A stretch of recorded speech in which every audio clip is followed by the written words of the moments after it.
Kita saja. Pertama kami mintakan kepada Ustaz Arimansa SMA untuk memberikan materinya tentang fikih kurban. Kepada Ustaz kami persilakan.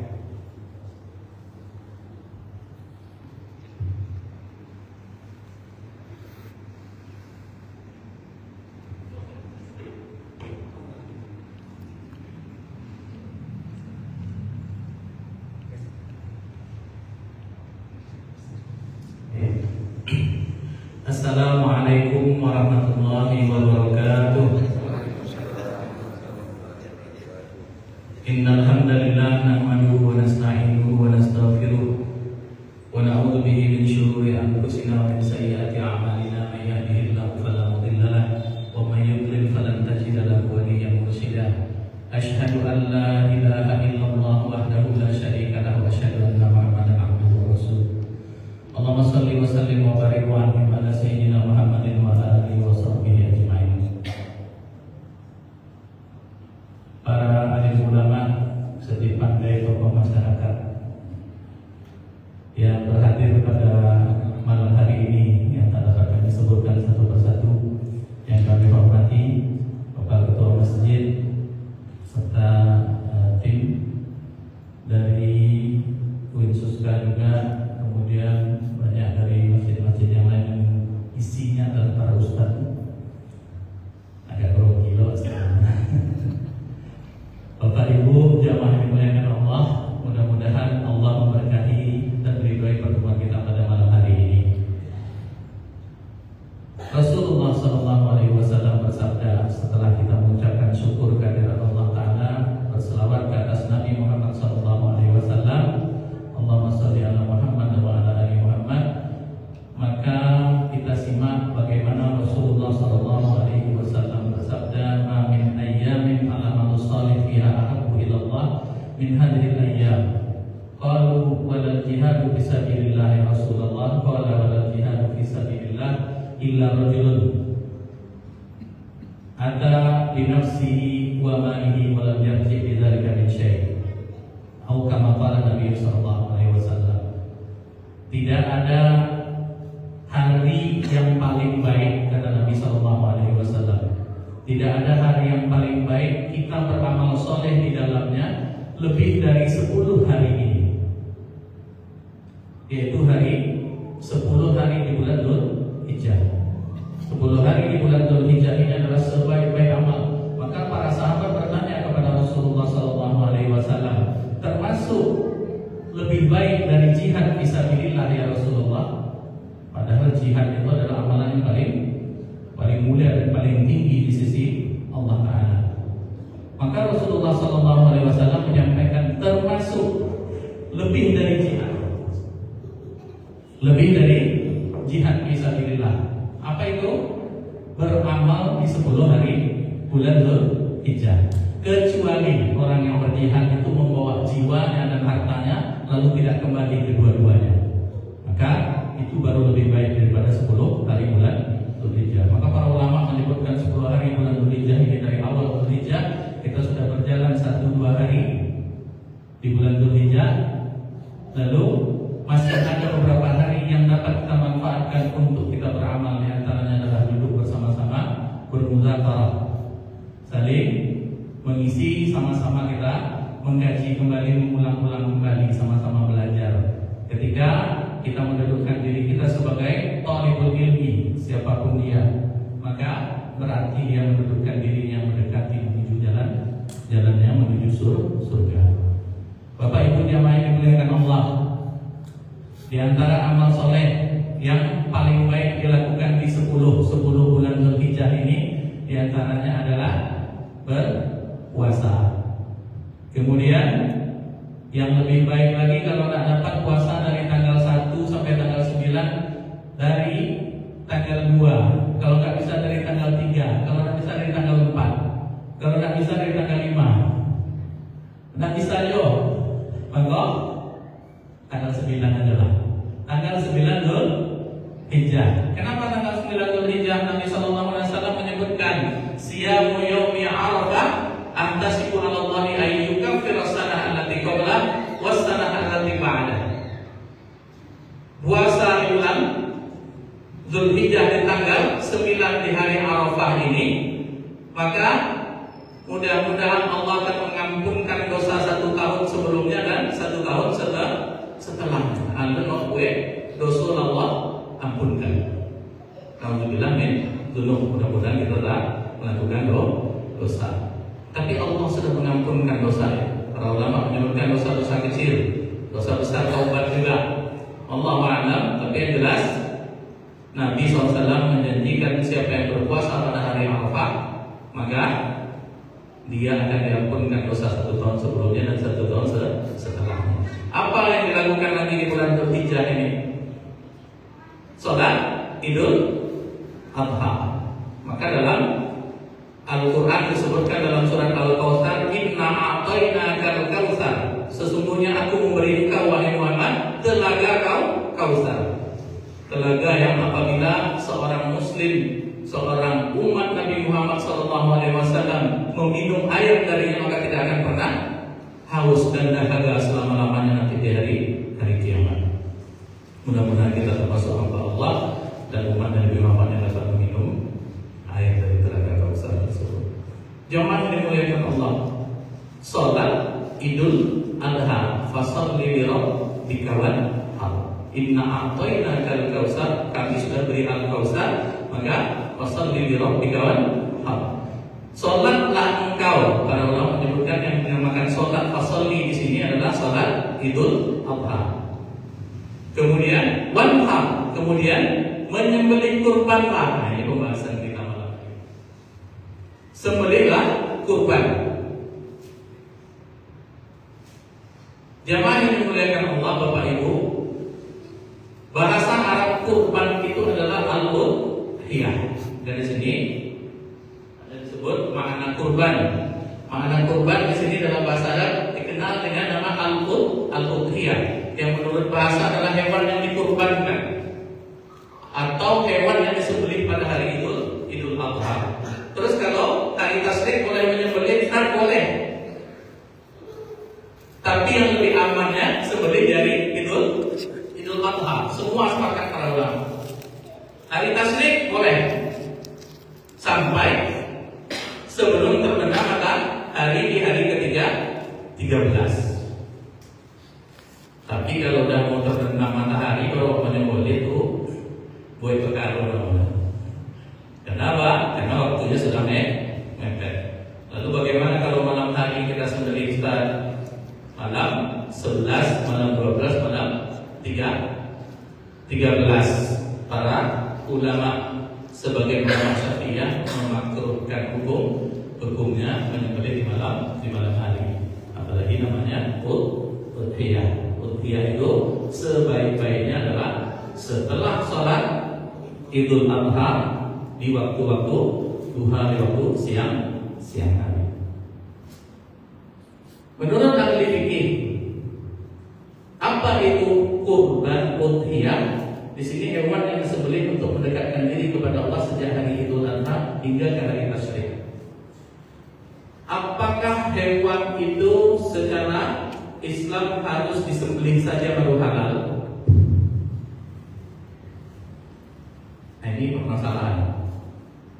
Ada hewan yang kabur. Pernah sih kabur hewannya? Sapi dari disembelih lari nunggu. Pernah? Anda sampai Jawa, Bapak Saro, nggak bisa kita tangkap, nggak bisa kita. Bagaimana caranya? Seperti berburu, kata sebagian ulama. Seperti berburu itu dibolehkan. Nah, seperti berburu itu dengan apa? Kalau berburu dengan tombak, dengan pistol. Tapi kalau pistol ini banyak yang memakruhkan. Kenapa? Karena di situ ada unsur apinya, senjata api. Ya, unsur apinya, maka di situ dimakruhkan. Atau lebih baik keluar dari perbedaan pendapat. Keluar dari perbedaan pendapat, jangan pakai itu. Pakai tombak, pakai panah, maka itu untuk berburu. Itu disebutkan dalam pengertian udhiyah. Yang paling baik, yang paling jelas adalah menyembelih unta. menumpahkan darah dari hewan ternak yang dihalalkan untuk disembelih. Apa saja hewannya? Unta, sapi, kerbau, kambing dan domba. Nah, masing-masing umurnya juga harus jelas. Nah, kalau unta tidak boleh di bawah 5 tahun. Tapi kalau unta ini namanya nahar, bukan zabah. Kalau zabah itu menyembelih di yang paling atas dari hewan ini, di dekat leher yang paling zabah. Pangkal leher itu bawah.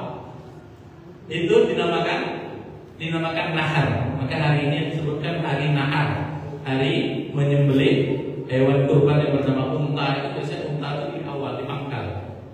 Sementara hewan-hewan yang lain itu di atas, sapi, kerbau, kambing itu di dekat apa namanya? Dekat rahang. Yang harus diputuskan di situ adalah tali, urat makanan dan urat nafas. Dua ini harus terpotong. Kalau tidak terpotong satu, tahu-tahu mati. Apakah hewan itu halal? Apakah hewan itu halal? Terpotong satu, mati hewan, maka itu tidak halal dan tidak sah untuk kurban dan tidak boleh dimakan. Dia jadi bangkai. Dan sebaik-baiknya bukan hanya urat yang dua ini, tetapi disebutkan oleh para ulama termasuk yang di samping dari hewan ini, apa namanya, urat juga yang ada di samping kanan dan kiri, itu lebih mempercepat kematian dari hewan yang disembelih. Allah a'lam, yang ahli dokter hewan. Bapak Ibu jamaah yang dimuliakan oleh Allah Subhanahu wa taala. Lalu kalau kita sembelih terlepas pisau itu jatuh. Tadi lagi nyembelih, baru urat itu setengah baru terpotong. Terjatuh pisaunya. Maka apa? Menurut ulama mazhab Syafi'iyah, dia masih boleh disembelih lagi dengan mengambil segera pisau itu. Jangan dibiarkan lama. Dulu orang sedang nyembelih diajak ngiceknya ngobrol dulu. Itu berarti tidak istiqrar.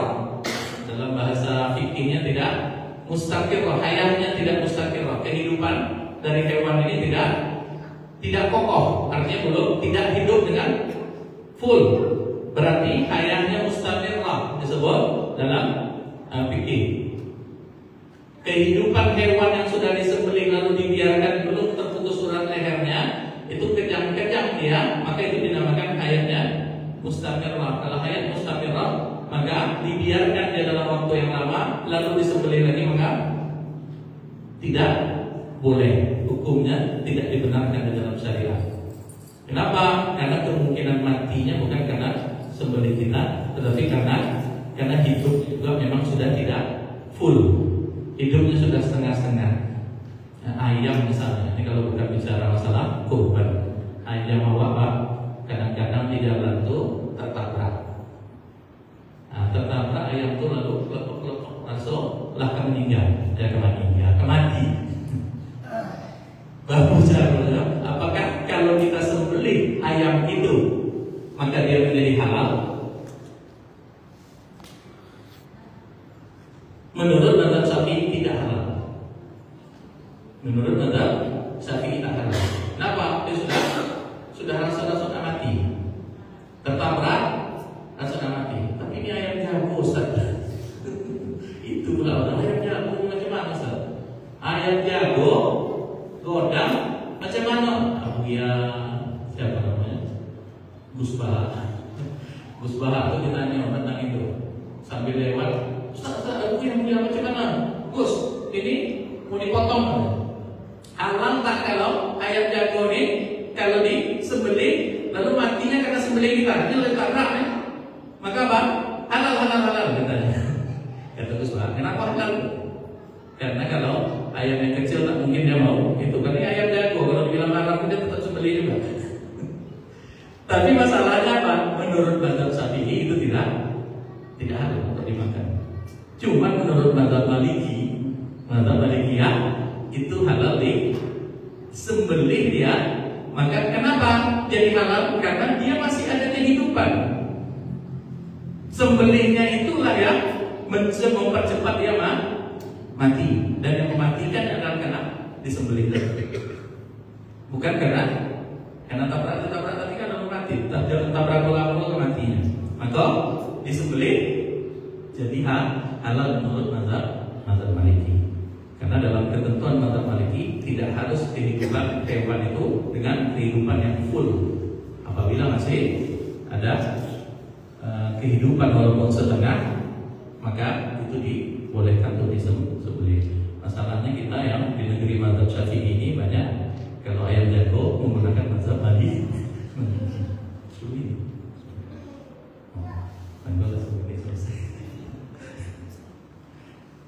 Bapak Ibu yang dimuliakan Allah, itu baru satu permasalahan. Boleh pensyariatan kurban. Maka dalam Islam kurban itu disyariatkan menurut Al-Quran, menurut hadis, menurut ijma. Ijma itu kesepakatan ulama. Dalam ayat disebutkan fasholli li rabbika wanhar. Maka sholatlah kalian dan sembelihlah kurban. Sementara dalam hadis Nabi SAW, Nabi menyembelih kurban bikabsyaini amlahaini aqranaini, disebutkan dalam hadis yang sahih. Bahwasanya Nabi SAW menyembelih dengan dua domba kabsyaini amlahaini, yang putihnya bersih. Aqranaini itu apa? Aqranaini itu punya tanduk yang bagus, tidak patah tanduknya. Maka sebaik-baik kurban adalah kurban yang paling baik. Maka kalau awak cari hewan kurban, jangan yang kurus, jangan yang murah. Tapi kalau murah ya diorang godang akur. Yang lebih mahal lebih baik. Itu yang dicontohkan oleh Nabi SAW. Tapi sahkah kurban kalau hewannya tidak gemuk, asal jangan kurus kering. Kalau kurus kering tinggal tulang, itu tidak sah kurbannya. Kita ini berkurban itu karena Allah, bukan karena dagingnya banyak, bukan. Tetapi karena Allah, dan kita berikan yang terbaik untuk beribadah kepada Allah Subhanahu wa Ta'ala. Boleh? Terus kapan ibadah kurban itu disyariatkan? Kapan ibadah kurban disyariatkan? Sudah lama, sejak zaman Nabi Adam alaihissalam. Terjadilah kisah antara Qabil dan Habil. Kita sudah tahu kisahnya. Kemudian Nabi Ibrahim bagaimana menyembelih anaknya yang diganti dengan domba yang sangat gemuk oleh Allah Subhanahu wa Ta'ala. Lalu hukum kurban sendiri apa? Hukum kurban itu adalah sunnah muakkad menurut mayoritas ulama. Jumhur mengatakan hukum kurban adalah sunnah muakkad. Sunnah muakkad, sunnah yang sangat ditekankan. Maka di sini kami lihat tadi ada 16 sapi. Sapi itu berapa Ustaz? Maksudnya ada semua umat protes kalau kapal Korea daging Ustaz. Jadi sapi. Nah, sapi 16. Satu rumah yang mampu untuk berkurban, kalikan berapa rumah yang ada di sini.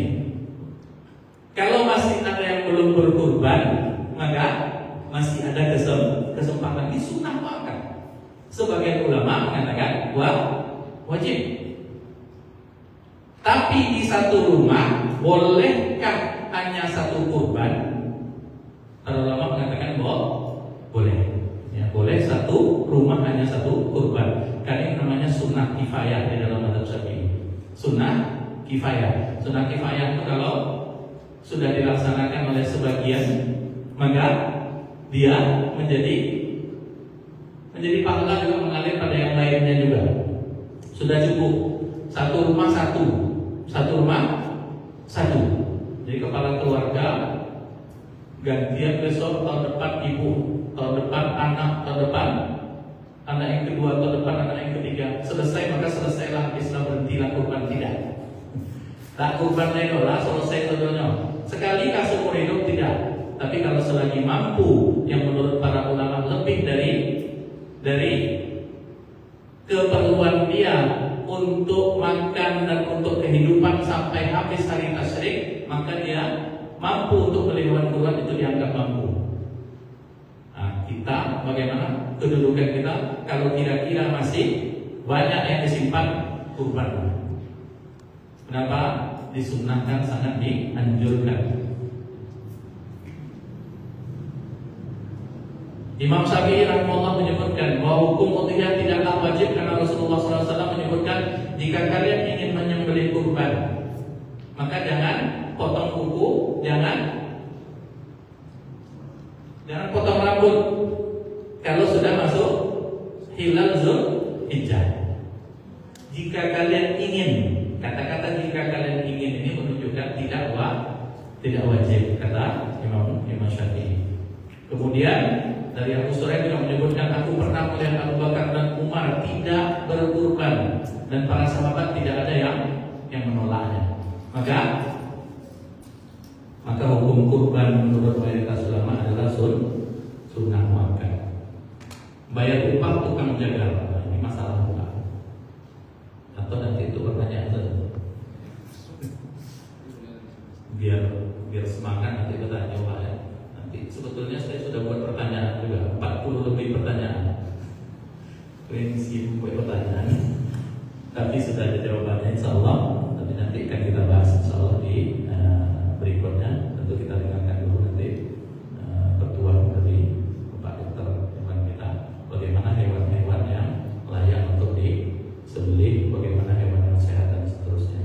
Mungkin demikian dulu yang dapat kami sampaikan. Mohon maaf atas segala kekurangan. Insyaallah akan kita lanjutkan berikutnya nanti.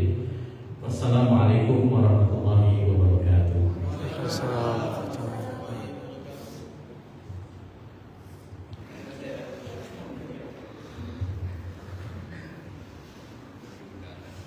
Terima kasih Pak. Kalau ini pertama bertanya memang ini dari akhir mungkin jawabannya yang berkaitan dengan pemberian daging kurban kepada yang non-muslim. Para ulama mengatakan kalau di situ kaum muslimin sudah cukup, maka untuk diberikan kepada yang bukan Islam itu dibolehkan. Pemberian hewan kurban, daging kurban. Apabila daging kurbannya adalah daging kurban sunnah, daging kurban sunnah, maksudnya apa? Termasuk untuk yang berkurban sendiri. Orang yang berkurban, kalau daging kurbannya kurban sunnah, dia tidak bernazar untuk kurban, maka dia boleh memakan. Dan itu diberikan sebagiannya kepada tetangga, kepada kerabat, kepada fakir miskin dan seterusnya, termasuk kita boleh memberinya kepada yang bukan Islam. Itu kalau daging kurbannya sunnah. Tapi kalau daging kurban yang wajib, maka kita sendiri tak boleh walau setusuk sate kita makan di sini. Itu menurut mazhab Syafi'i. Jadi walau setusuk sate aja nggak boleh kita makan, bawa aja ke surga. Jadi itu kalau kurban wajib. Kurban wajib itu seperti apa? Saya bernazar untuk berkurban tahun depan. Nanti nazar menjadi wajib. Nah, di situ juga para ulama mengatakan bahwasanya selain kepada diri sendiri juga kepada yang bukan Islam juga itu tidak dibenarkan. Allah a'lam. Tapi untuk yang diri sendiri tadi kurban wajib itu mutlak, itu tidak dibolehkan. Untuk umur ada sebetulnya nih.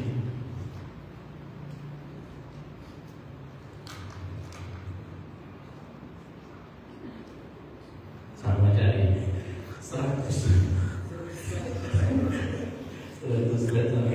semangat betul nanti kepada bapak ibu.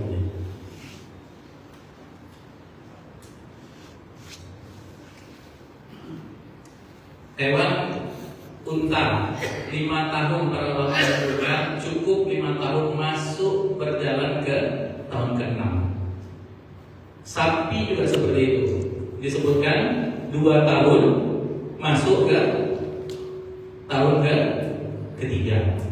Berarti untuk 1,5 tahun belum sah Ustaz ya? 1 tahun setengah di sini belum masuk bagian dari umurnya. Karena pengalaman saya waktu di kandang, sapi yang 1,5 tahun masih nyusu ke induknya gitu. Oh, nyusu ke induknya. Ya. Jadi karena dia belum lepas sapi, istilah kami belum lepas sapi gitu. Jadi pendapat orang katanya ada sah itu bisa bertahan 1,5 tahun. Maka saya minta penjelasan betul mumpung di kita forum gitu Ustaz. ya. Biar sama-sama tahu gitu Ustaz.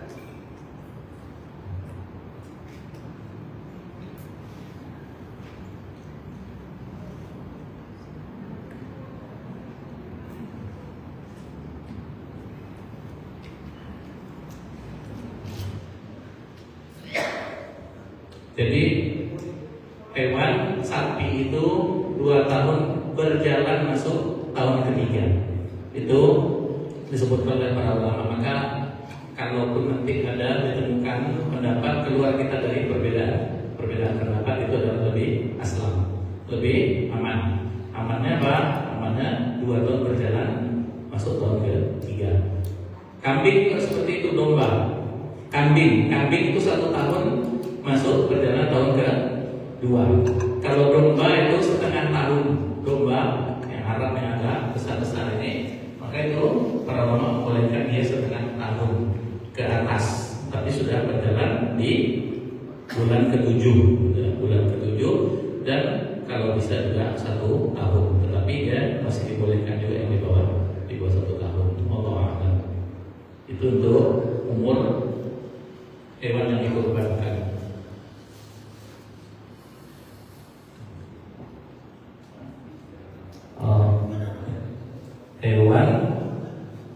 Hewan cacat tidak boleh, tapi dicacatkan oleh panitia. Hewan panitia. Iya, maksudnya gini. Iya. Hewan yang petugasnya pemilik asli sudah dikasih kontak atau pengakuan gitu. Untuk mengetahui ini hewan jatah di masjid ini, itu nomor sekian, dikasih tanda, gitu ya, dikasih tanda. Apakah itu mencacatkan hewan? Apakah itu mencacatkan hewan? Itu tidak termasuk mencacatkan hewan. Tapi apakah jalan satu-satunya seperti itu memberi tanda? Ini yang lebih pakar ahlinya ada. Karena menyakiti hewan juga termasuk bagian yang dilarang di dalam Islam. Sedangkan dalam menyembelih saja fa'ahsinul qitlah, hendaklah buat baik di dalam menyembelih. Buat baik itu diantaranya tadi disebutkan oleh Pak Dokter juga, jangan dibuat dia stres. Buat stres itu apa diantaranya? Kalau bawa pisau keliling-kelilingnya di buku itu bikin hewan itu stres, waktu lari, kan? Itu bikin stres, dan itu tidak sebaik-baik penyembelihan. Tidak melakukan penyembelihan dengan yang sangat baik yang diperintahkan di dalam Islam. Fa'ahsinul qitlah, hendaklah dengan baik. Untuk alatnya dipertajam dengan betul, dan tidak boleh menggunakan kuku, tidak boleh menggunakan gigi untuk menyembelihnya. Yang dibolehkan adalah alat yang tajam yang seperti pisau dan lain-lain, yang dari bahan besi atau yang sejenisnya. Kemudian tidak boleh menghadapkan hewan itu, hewan yang satu ngantri di hadapan hewan yang disembelihnya, yang satu lagi dia nengok di situ. Maka itu juga bagian dari tidak baik di dalam menyembelih, dan itu bikin stres. Nah, maka daging al-lemak tadi disebut Pak Dokter tadi, itu diantaranya. Tapi itu juga dilarang di dalam Islam. Nah, sekarang cara memberi tanda itu tadi, maka yang lebih paham apakah itu menyakiti atau tidak. Jangan sampai menyakiti hewan, Allah a'lam.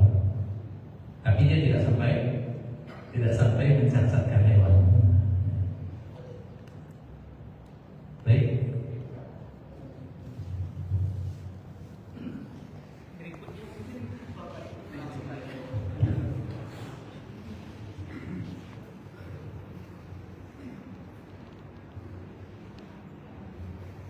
Assalamualaikum warahmatullahi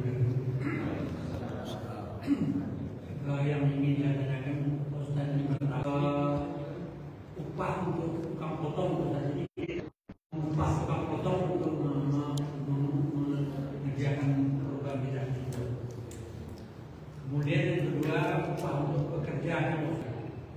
Karena biasanya kita kasih untuk pekerja kita kasih dari itu. Jadi gimana caranya supaya jangan terjadi upah? Mungkin kira. Assalamualaikum warahmatullahi wabarakatuh.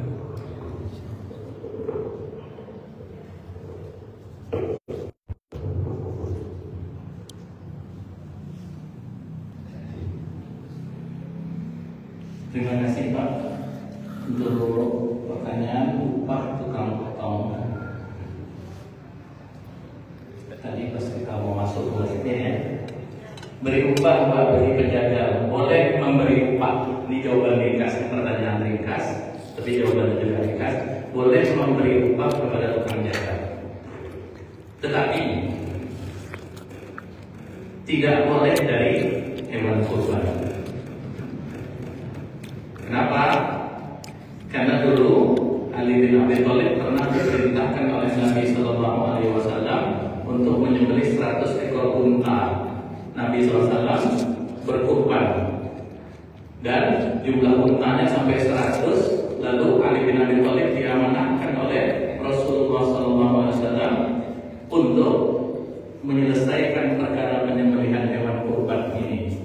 Maka kata Ali bin Abi Thalib, kami tidak membeli tukang jagal itu dari hewan kurban kami, tapi kami memberinya dari sisi kami, artinya dari uang kami yang di luar itu. Maka para ulama menyebutkan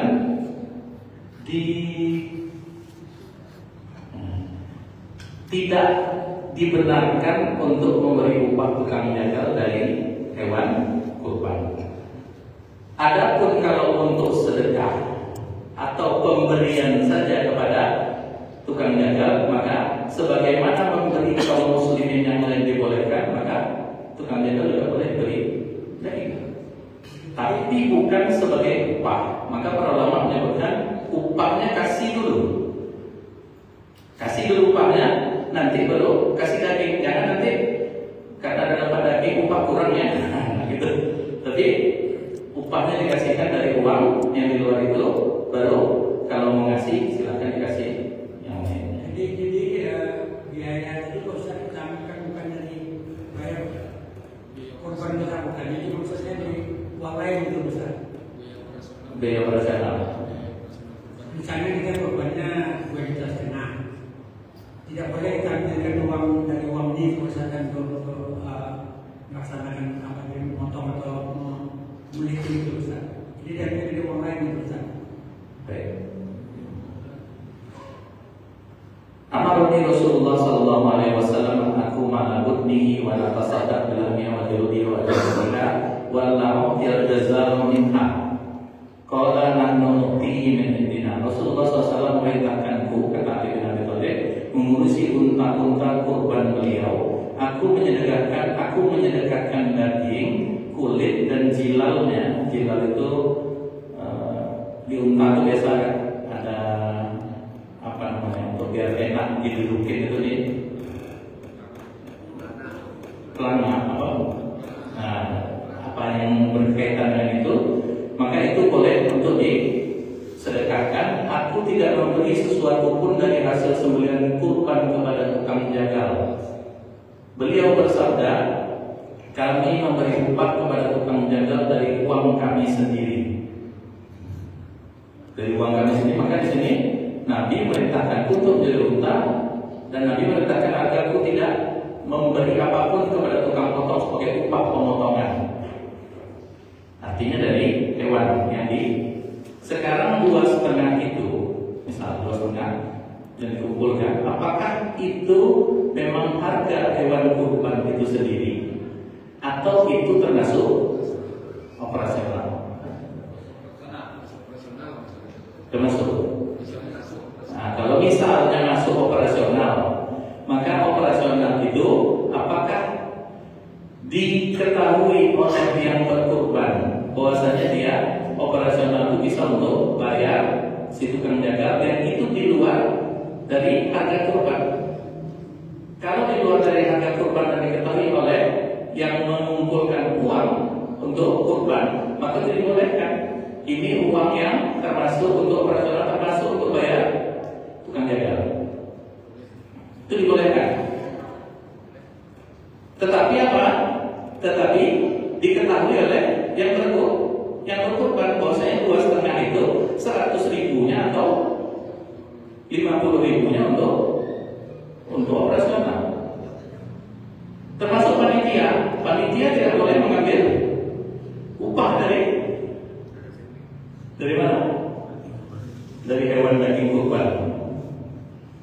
Itu ada yang kuponnya beda sama kalau dikasih hadiah oleh yang punya kurban, itu dibolehkan. Tetapi kalau itu dianggap sebagai upah, maka wajib dia harus ubah. Kalau tidak ubah, tidak jadi dia panitia, tidak jadi dia panitia. Maka itu upah, tidak boleh. Kita berkurban ini harus full kurbannya, jangan sampai ada yang dipotong untuk upah. Kalau dipotong untuk upah kepala, untuk tukang jagal, kulit untuk tukang jagal, berarti kurbannya tidak utuh dan itu tidak sah. Maka semuanya termasuk kulit, termasuk kepala, termasuk kaki, itu yang dibagi kepada yang kalau dibagi sepertiga itu boleh, ataupun berapapun jatahnya dibagi, termasuk bagi yang berkurban, termasuk fakir miskin, termasuk orang kaya menikmati daging kurban itu, lalu dikasih hadiah dia apa? Kulitnya, maka dia boleh menerima. Fakir miskin, dia nggak bisa ngurus kulit, nanti dibuang itu saja, dia mubazir. Lalu gimana? Boleh kita kasih ke fakir miskin, bawa orang tukang belinya sekalian. Kasih tahu ini data bapak, mau nih dikasih hadiah bapak kulit.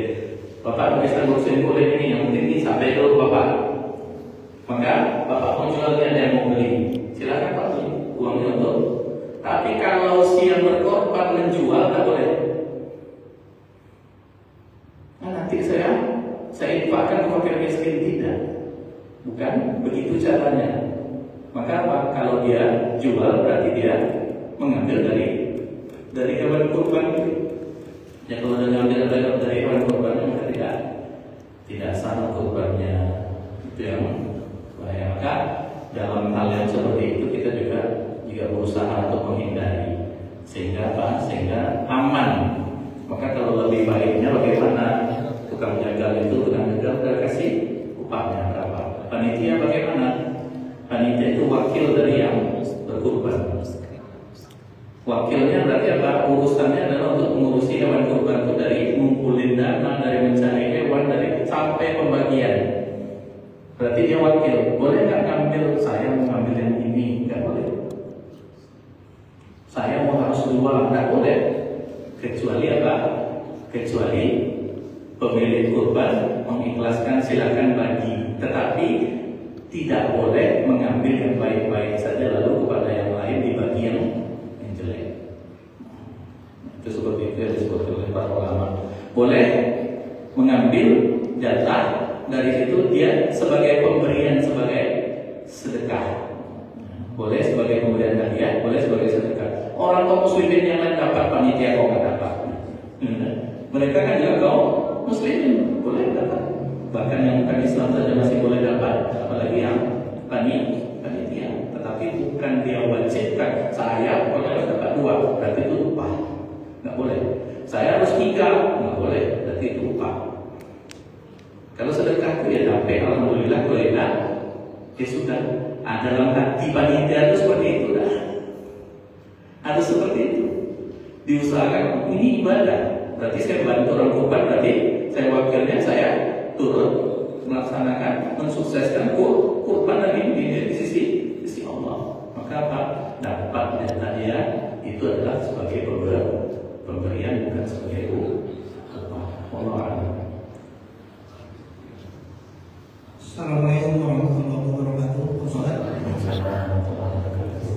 mau menanyakan masalah pembagian daging kurban.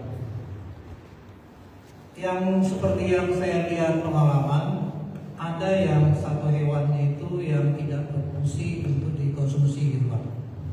Seperti kayak mata, kuping, tanduk, ataupun kayak kaki itu kadang-kadang disisihkan. Terus ada sebagian warga masyarakat ataupun panitia membutuhkan gitu. Maksudnya saya boleh nggak? Nah, kan itu. Sehingga tidak utuh satu hewan itu sebagai daging kurban yang untuk dibagikan. Ini kira-kira pertanyaan Pak Ustadz, boleh atau tidak secara syariahnya? Terima kasih Pak Ustadz. Selagi hewan kurban itu bisa dimanfaatkan, maka dia dibagikan full. Hewan kurban satu utuh, maka itu semuanya dibagikan, termasuk kulit, termasuk tanduk, termasuk bagi. Diklaim oleh panitia ini harus untuk saya, tak boleh. Kenapa? Karena dia mengkhususkan untuknya sesuatu yang belum tentu yang berkurban itu rela. Relanya bagaimana? Relanya dia dibagi semua, bagilah. Jangan dikhususkan untuk panitia dapat tanduk, dapat kulit, dapat. Kalau dia khususkan dan harus seperti itu yang tadi termasuk yang dilarang. Tetapi kalau nanti tahu silakan ambil daripada dipotong-potong kulit ini, gitu kan? Dipotong-potong kulit ini kurang manfaatnya, maka dikasihlah ke fakir miskin. Panitia jangan ngambil langsung. Panitia kalau mau ngasih ke orang dulu.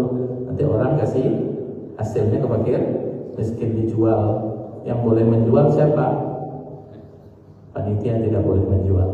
Kenapa? Karena panitia adalah wakil dari siapa? Orang yang berkurban. Orang yang berkurban nggak boleh menjual, wakil tidak boleh menjual. Maka yang boleh siapa? Yang sudah dapat jatah diberi itu. Selain mereka, jantannya apa? Fakir miskin. Orang kaya, bahkan para ulama menyebutkan orang kaya kalau dikasih kulit bolehkah dijual? Tidak boleh.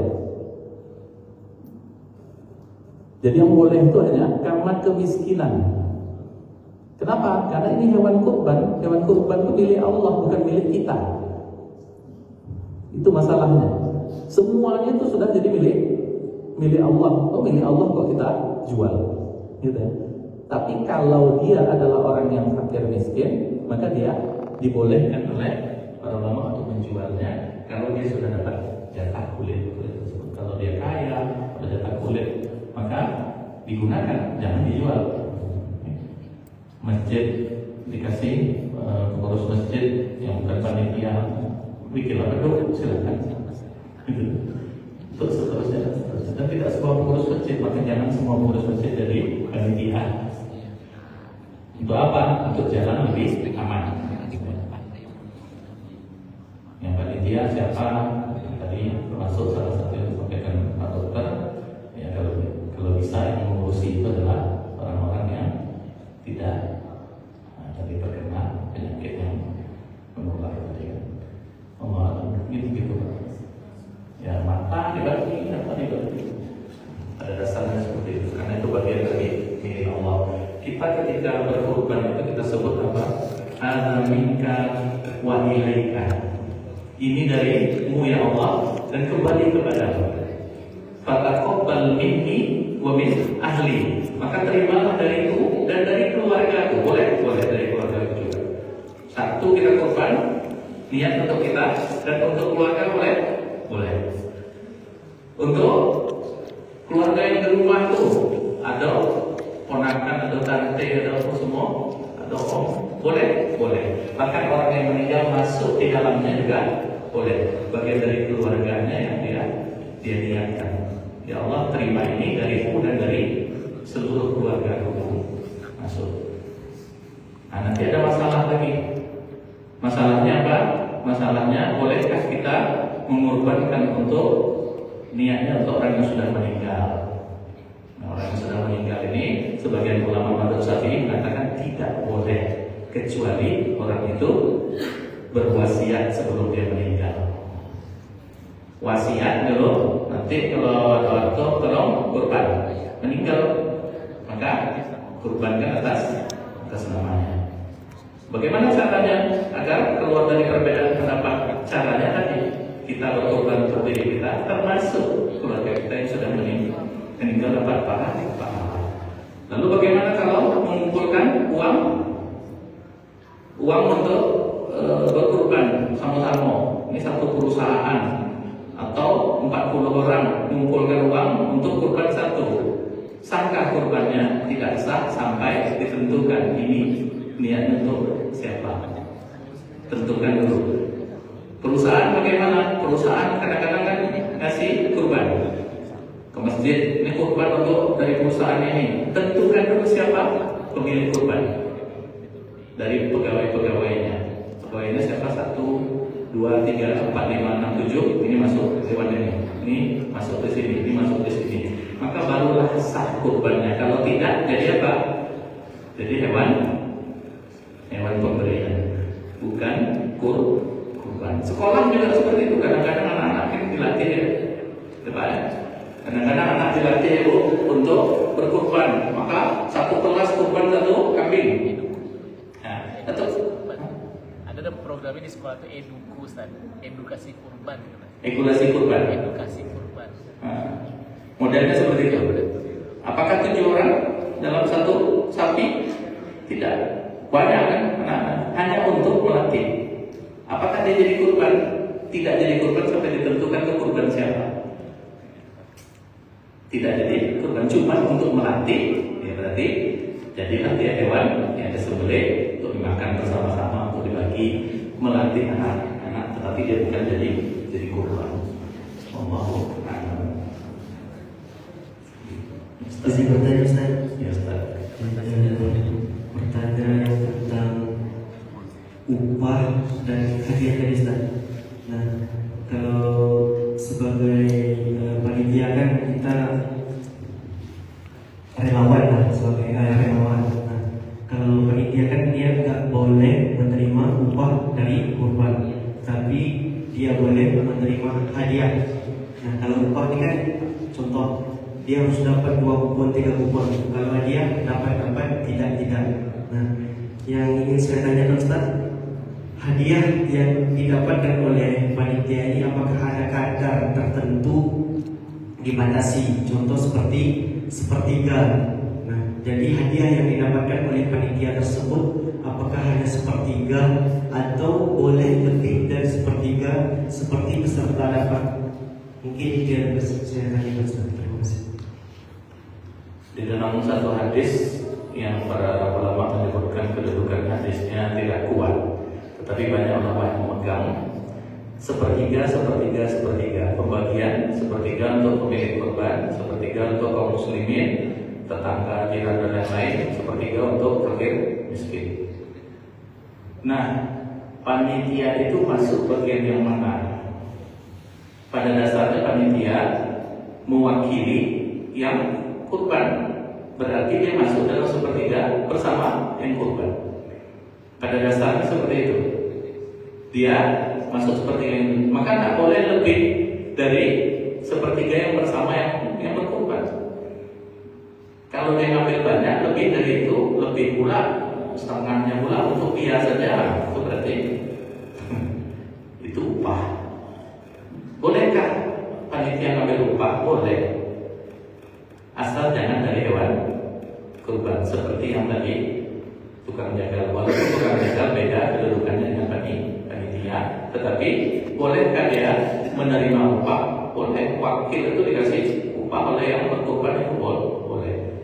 Lalu bagaimana biar selamat? Ada yang ngusul. Yang ngusulkan apa? Gimana kalau buat donasi? Untuk 17-an aja kita bisa donasi. Kenapa? Untuk yang kepentingan makan bersama kita, panitia, tukang jaga, kita nggak bisa donasi. Kalau bisa, tapi kalau enggak ya berarti disiapkan oleh yang berkurban. Nggak cukup itu orang berkurban, maka dibantu oleh yang lainnya untuk membiayai apa? Membiayai urusan panitia dan urusan tukang potong tadi, tukang jaga. Udah bisa ya pengeluaran.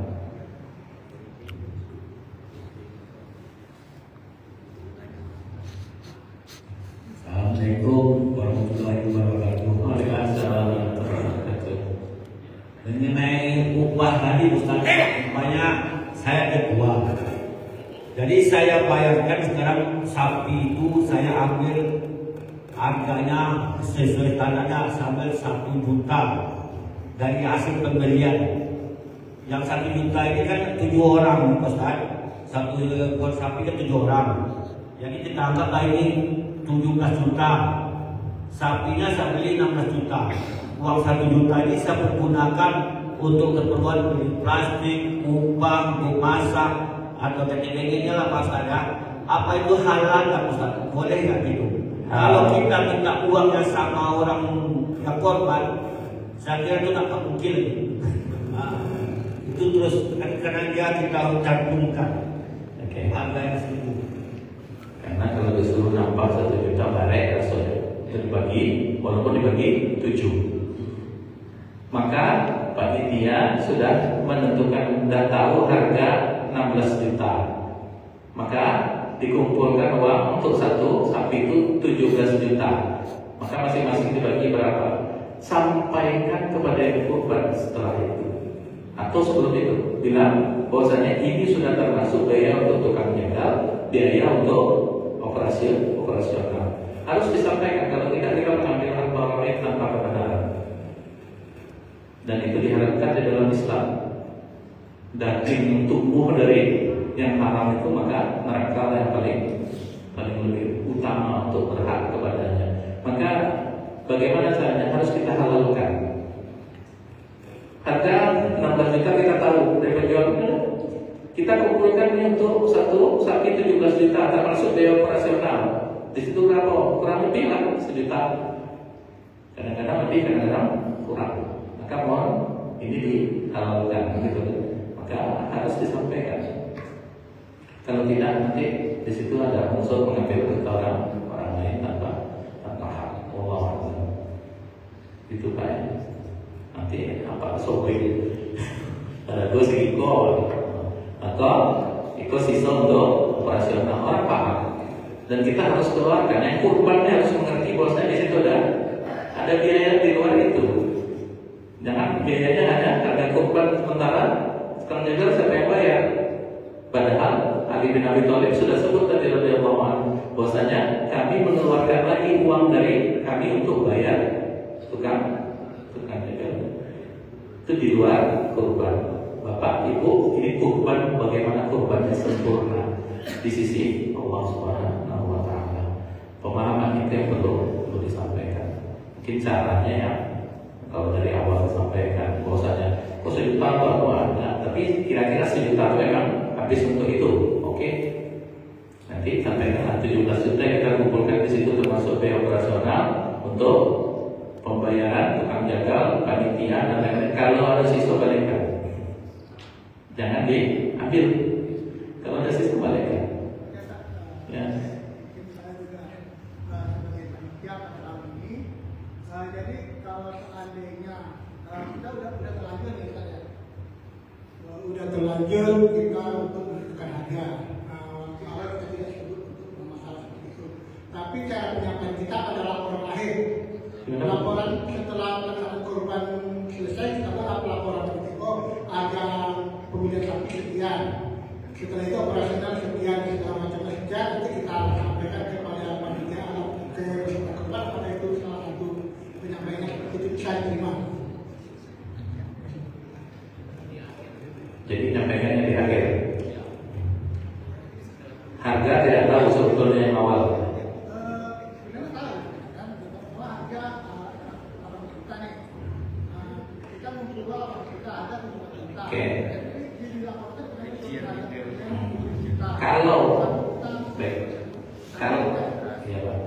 kalau sudah disampaikan kepada yang berkurban bahwasanya kita kumpulkan uang sekian, nanti termasuk biaya operasional, biaya, maka itu masih dibolehkan. Asal apa?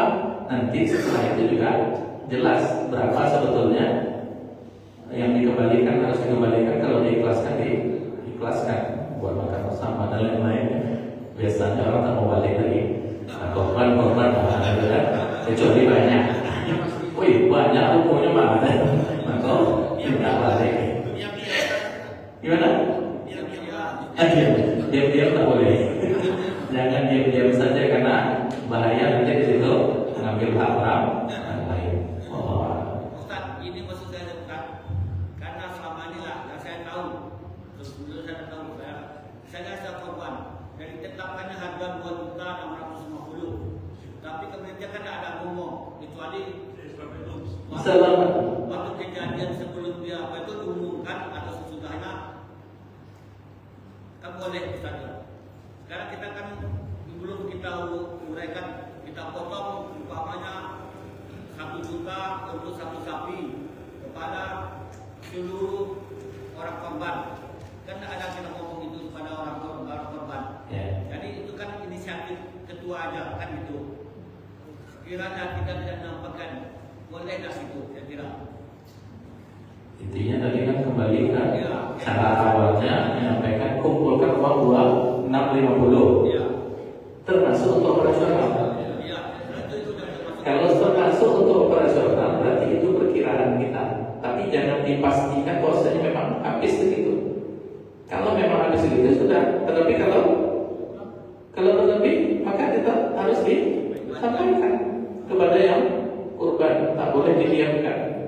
Kalau perbandingannya misalnya apa 500.000 orang 7 orang, kadang 10.000 kita cari orang yang korban sebanyak itu. Diumumkan kemana kita umumkan. Misalnya korban di mana 100 orang, uang cuma ada lebih 1 juta atau 2 juta. Apa kita umumkan? Kita cari orang 100 orang yang korban. Kadang mungkin besar.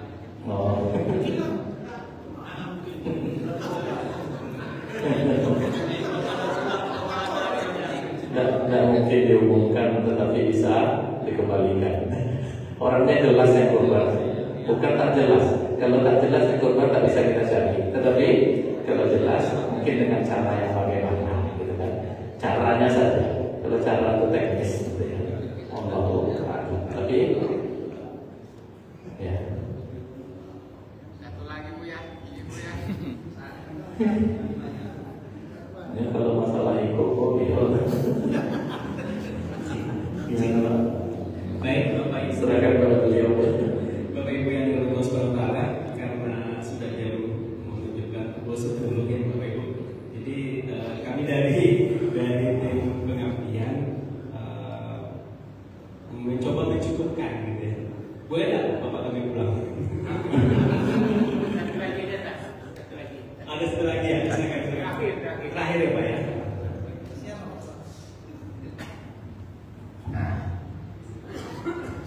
Untuk dokter hewan kan pertanyaannya. Assalamualaikum warahmatullahi wabarakatuh. Waalaikumsalam. Begini Ustaz, banyak orang mengatasnamakan almarhum untuk berkorban. Pertanyaan saya, mana yang lebih utama, yang berkorban itu di rumah itu yang hidup atau di almarhum yang almarhum tadi? Padahal ada banyak yang membuat yang almarhum itu sudah, tapi di rumah itu tak ada yang berkorban, yang hidup tak ada yang berkorban.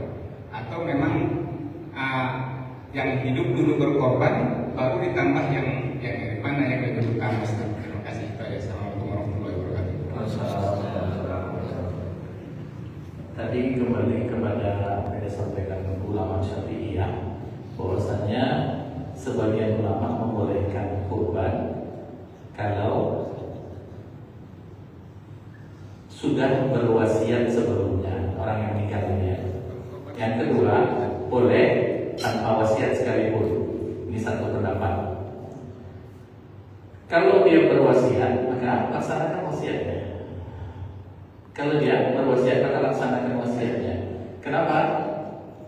Karena wasiat adalah bagian yang harus ditunaikan oleh orang yang hidup. Orang sebelum meninggal dia mewasiatkan, saya ingin kurban dan tolong kurbankan kalau punya harta. Kurbankan. Udah selesaikan, tunaikan wasiat. Kenapa? Wasiat itu adalah bagian dari yang hak si mayat yang harus ditunaikan. Satu.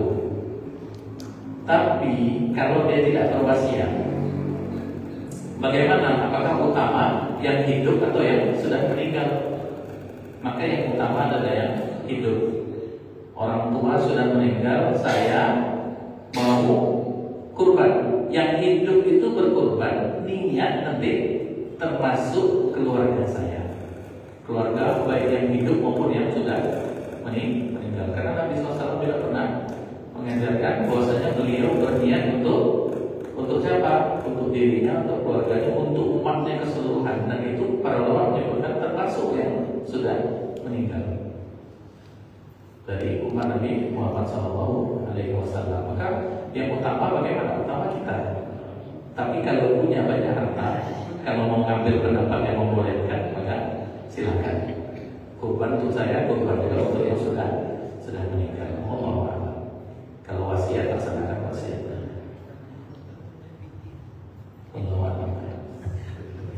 Baik.